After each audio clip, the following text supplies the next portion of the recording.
Hi guys, this is Kelly Latevola here with a video for the Collective Creators, and I am this month's Spotlight Creator.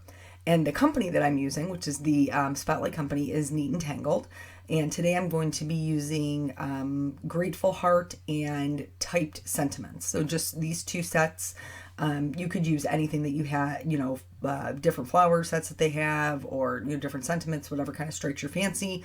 But I really love these, and they're relatively new. This is a relatively new illustrator for Neat and Tangled, and they just totally spoke to me. So I'm working on Canson watercolor paper here, and I'm going to be stamping in Gina K amalgam ink, and it's because this is Copic safe, and I will be doing some Copic coloring. It's also waterproof, so it's kind of like a twofer. So I'm going to stamp it twice because watercolor paper is more textured. It is a little bit more difficult to get a good impression the first time, even with a Misty like I'm using here. But honestly, I just really like to stamp most of my things twice because I like a bold black outline. And if you've ever seen any of my videos, you know that that's true. If you've never seen any of my videos, you'll know it's true by the time this one's over. So here, this is Nina 80-pound solar white cardstock. This is what I'm going to be doing the majority of the coloring on, and I'm just getting the stamping out of the way before I move on to the next step. Typically, I do my backgrounds before I do my Copic coloring, just in case something changes with the color scheme. But in this case, the first background that I tried, I didn't really love. And so I opted to do a different one, which is ultimately the one that became the background for the card. So here I have 4 Copic colors. They're all in the same family. I'm using a V01, an 04, an 06, and an 09. I'm going to color these flowers 2 different ways. So the first way, which is what you're seeing here, is I'm going to color and add shading from the bottom of the petal. So where the petal is, they're all gathered out towards the edges. The reason I'm doing that is because typically you would see that in nature. Wherever 2 things meet, there would be shadows, and wherever one object lays on top of another, there would be shadows. So because all these petals are gathered together, there would be lots of shadows where they're meeting. In this particular stamp set, and it won't be true for every stamp set, but in this one, you can see where the illustrator already kind of gave me some guidelines about where to put the shading, which is super helpful. So if you have stamps like that, or you have this stamp, the illustrator is the one who drew the image. So they had this idea in their head. So you pretty much can't go wrong with just following what, the guidance that they gave you. I always color from lightest to darkest, darkest to lightest. That's what works best for me because I am heavy-handed, and not with my pressure, but with my colors. So if I start with my darkest color, this whole flower will be dark, guaranteed. But I start with my lightest color, so that way I can put down as much as I want and it's no big deal. Or if I make an error in my shading, particularly I'm using a light source, which in this case I am not, but then it's easy to cover up because it's the lightest color. So I'm just going to move through from lightest to darkest, adding that shading. Each time I'm adding the shading, I am only putting it where the color before it was. Like, I'm not extending it out past the previous color, which leaves me lots of white area. That's going to look really weird. I know. It's okay. Everything that we do here is a trust exercise. By the end of it, I promise you the whole flower will be colored. The way that things get dimension is with their shadows and their highlights. And so because I am heavy-handed, I know that I have to leave lots of white space in the beginning or I won't have any highlight. And there's ways to fix that because there's ways to fix everything. But I like to try to avoid having to fix errors if I can. So here, this is my darkest color. If you're not comfortable with dark colors, and a lot of people aren't, especially when they first start coloring, I certainly wasn't. It was something that I had to move into as I got more comfortable with my markers. And you could use any alcohol markers. Copics are just kind of my go-to. It's what I have the biggest selection of. But you could use Nuvo or Spectrum Noir, like whatever you have in your arsenal. Totally fine. But you would only need to put the darkest color where the things would be the darkest. So if you're scared of dark color, and I know, like I said, a lot of people are, it's okay, but just try. Just try with me. It's only ink and paper, guys. Just try. And just put it like where two petals meet, like in the corner. Just do one line.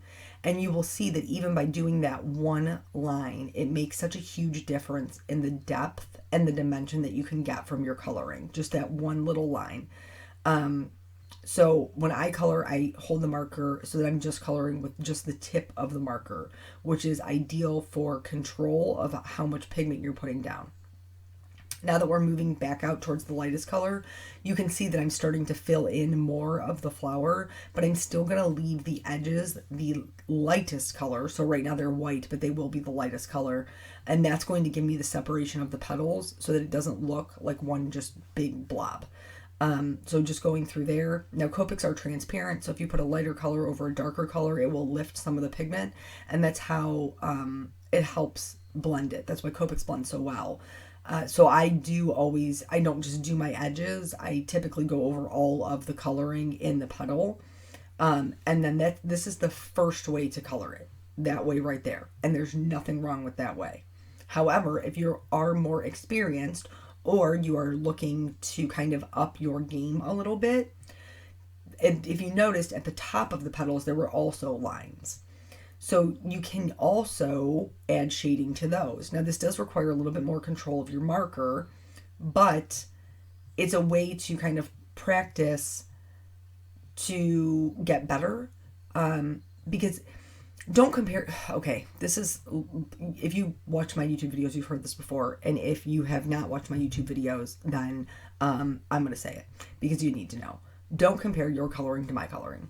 Don't compare your coloring to the crafter who's sitting next to you. Don't compare your coloring to any other crafter that is out there on the market.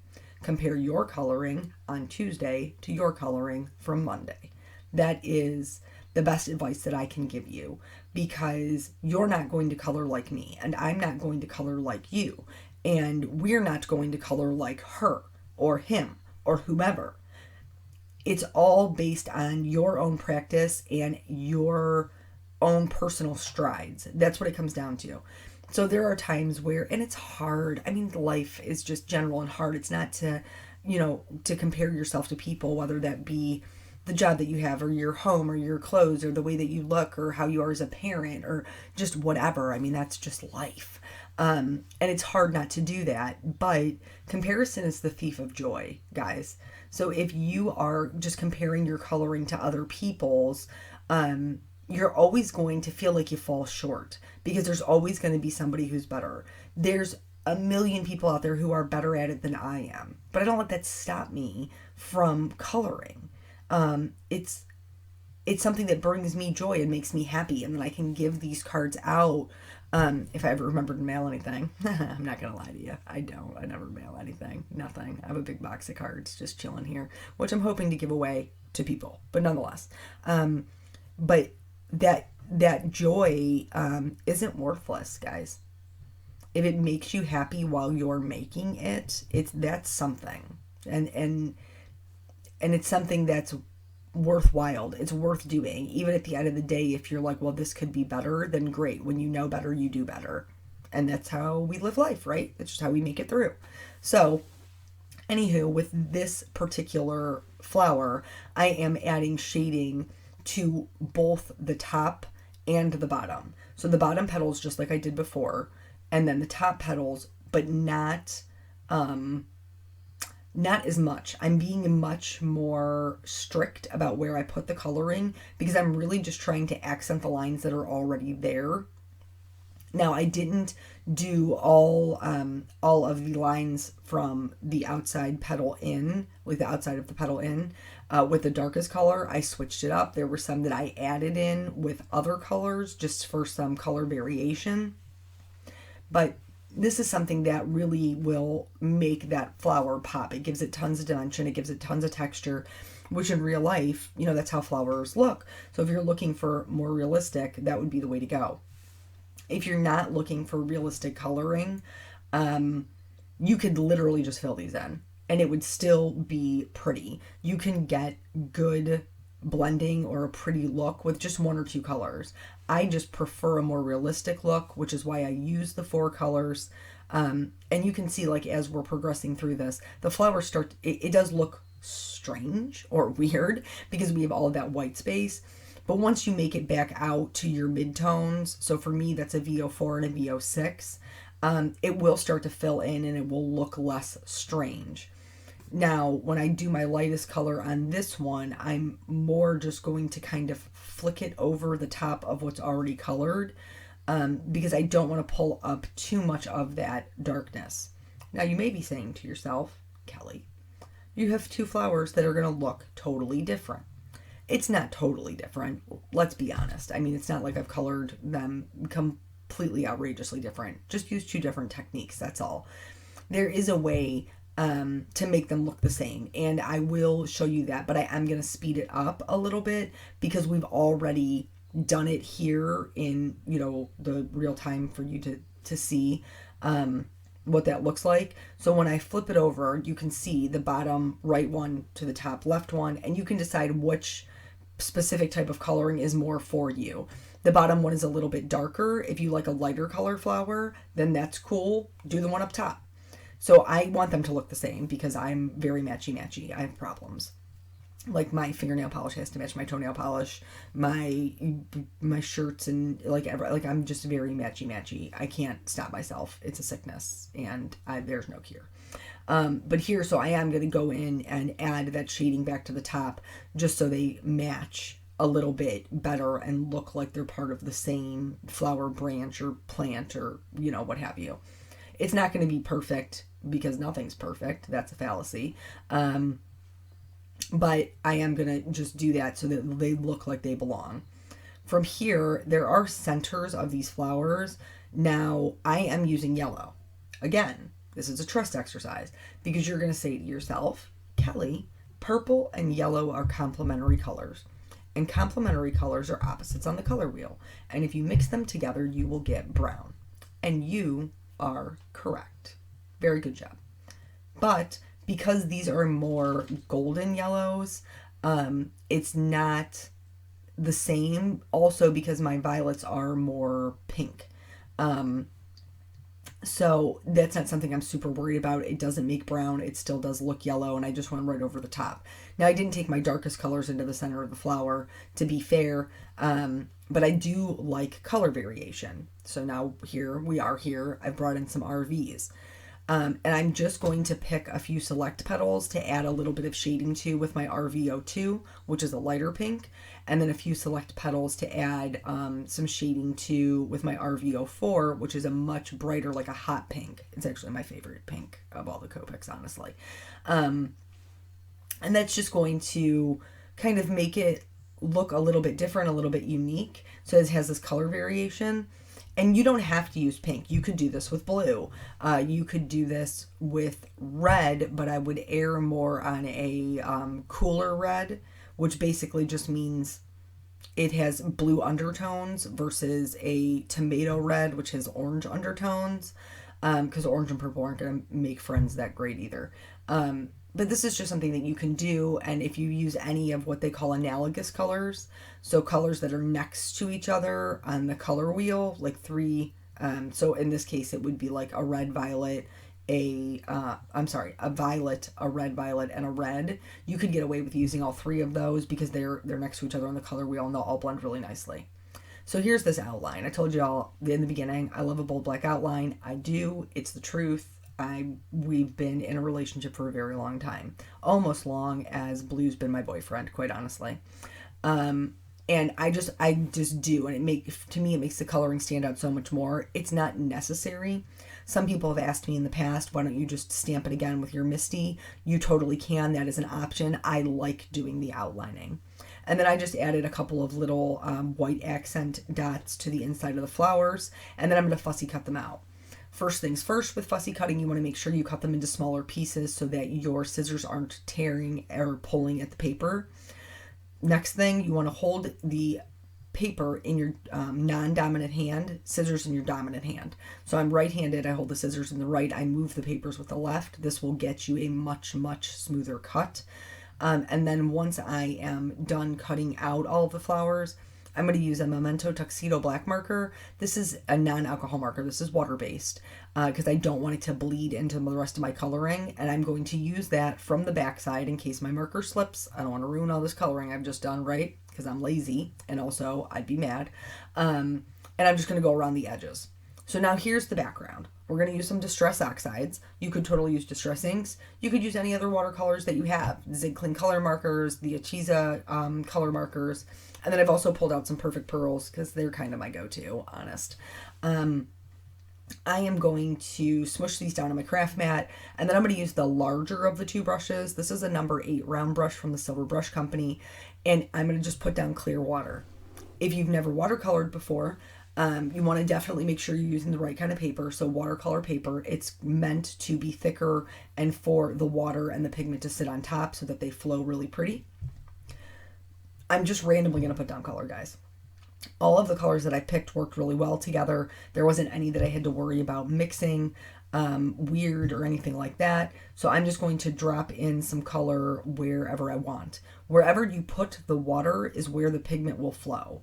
So the dry paper acts as like a dam to keep the water inside. It's not going to overflow that. So don't put the water anywhere that you don't want color. For me, I just kind of want this really pretty kind of soft background, and that's why I chose the Distress Oxides. They have pigment and dye ink properties, and so they dry back a little bit softer than a regular Distress ink, but I still use those really regularly as well because I love bold color, because bold color is pretty.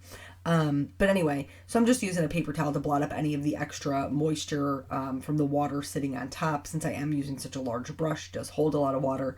And then I'm just going to keep adding in the pigment until my background looks how I want it to look. Now, to be fair, it's hideous. Okay, we can just admit that. We can say that together. But watercolor is. Watercolor is ugly until it's not. That's pretty much just how it works. So when you feel like you want to keep adding to it, stop yourself. Let it dry. Come back to it. If you still don't like it, then by all means, paint over it. I mean, it's no big deal, but don't overwork it. Let the water do the work for you, because then if you get in there and you're trying to move this around and that around, you're going to end up with muddy colors and you're not going to be happy with the result. I like a more organic edge. Not everybody does. That's totally cool. You do whatever edge you want. But because I like a more organic edge, I tend to pull out some of the edges. And then I also tend to add spatters around the edge of the painting. I'm using the number 2 round brush for this because I want my spatters to be small. I also really, really love how like the pink will land in the teal, and you'll get these little like pockets of color from the spatters. That's one of my favorite looks. So that's for me though. That may not be for you, but if you've never tried it, please do. So now everything's dry, and I'm going to spatter on, again, using the number 2 round brush, I'm going to spatter on some just clean water, and this will lift some of the pigment. It will lift more the longer you leave it on there. I didn't leave mine on very long, just maybe a couple of seconds, because I'm just trying to break up that color just a little bit. Just to add some interest and some variation in the tone. I'm also going to add these Perfect Pearls. Now this is in the color Perfect Pearl. I know that's weird that the name of the product is the same name as the color, but it is what it is. And then these bind with water. So I'm going to add a couple little droplets of water, mix that up together, and then I'm going to spatter this on. This won't pick up any of the color. It's just going to give a really pretty just sheen, like a shimmery sheen to it, including where it lands on the white paper. So once all of this is dry, and you can see that up at the top, all that little shimmer, I am going to do some coloring right over my Distress Oxides. I've never had any issues coloring over Distress inks or oxides with my Copic markers. I can't speak about some of the other alcohol markers that are out there because I have not tried them.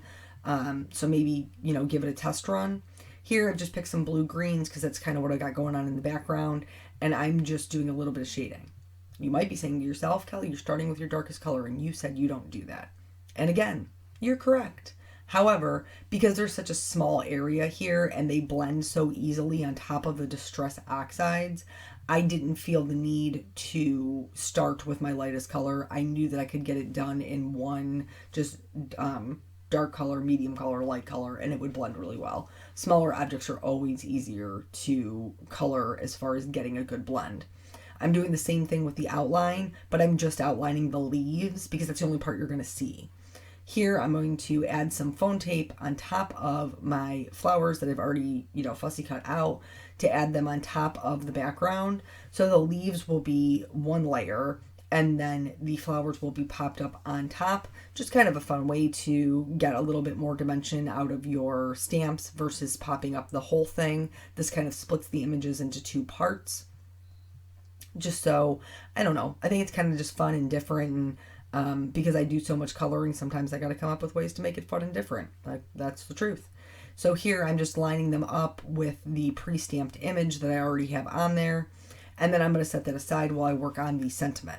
I figured since the Collective Creators is all about community and bringing people together, that a friend sentiment would be perfect. And so this one says, friends are family that we choose for ourselves, which is totally true. And for a really long time in my life, and some of you guys will probably be able to relate to this, I didn't have anybody who understood my love of card making or creating. And so it's wonderful when you can meet people who kind of run in your circle and understand your passion. So I did not. That's a lie. I treated it with my anti-static tool, and then I stamped in Versamark ink. I'm using white embossing powder, and then I'm just cleaning it up with a craft pick. That's a Laura Basson trick that she taught, which was very nice of her because it is super helpful. So here I'm just kind of cleaning that up before I heat set it, so I don't have any stray pieces where I don't want them.